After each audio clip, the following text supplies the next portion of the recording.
My name's Andrew Fowler. This is Austruss. What we've got here is what we call the jumbo pod. In essence, all it is a modular room. It's designed to suit a 5-star hotel application, an aged care room, a hospital room, student accommodation, and it's designed to be procured off-site, built in a controlled environment inside a facility, built durable and compliant to the Australian standards and deemed to satisfy to the building codes of Australia. The structure is what's the important part. What you put on the inside of it is completely up to the individual or the client, what they require. It's just a blank canvas, effectively. We're trying just to show this as a proof of concept. This is what's achievable. This structure's been designed around an 8 metre by 8 metre grid, which is what architects and engineers have to design commercial buildings to now. I worked on the biggest room. We can make smaller rooms. Smaller rooms are easy. It's harder to achieve the bigger one than it is to achieve the smaller one. The way an architect draws a building, they actually start with components, which is the room and all the services from the client's requirements. Then they multiply it out to form the rest of the building. So why don't we just design the room and then say, okay, if you can draw it, we will build it, and then just multiply it.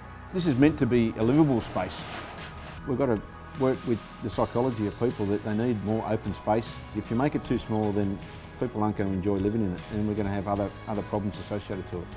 We have to have these as an escort load, because as soon as it gets over 3.5 metres wide, we have to have an escort front and back. So these become more expensive, but they're more livable spaces. So you've got to have the balance between whether it's livable or whether it's too small. But the smaller it is, the easier it is to transport, and the easier it is to get into an application, and the more bums on seats per square metre that the client gets at the end of the day. We're not even touching the potential of what we can actually produce in this facility. The bones and the structure behind this building don't differ from one application to the next.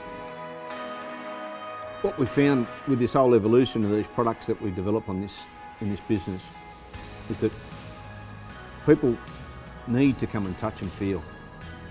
And it takes a lot of the ambiguities out of something when people can come and see it and kick it and touch it. Oh, gee, this is a nice space, and oh, I don't like that colour. Oh, that's when you can change it. And oh, that tile's got a bit of a dip in it because we've chosen $15 square metre tiles. Perhaps we should go up to $20 square metre tiles and get something that's better quality. And you don't actually see those sort of things until they're actually put in full context in a facility or in a room.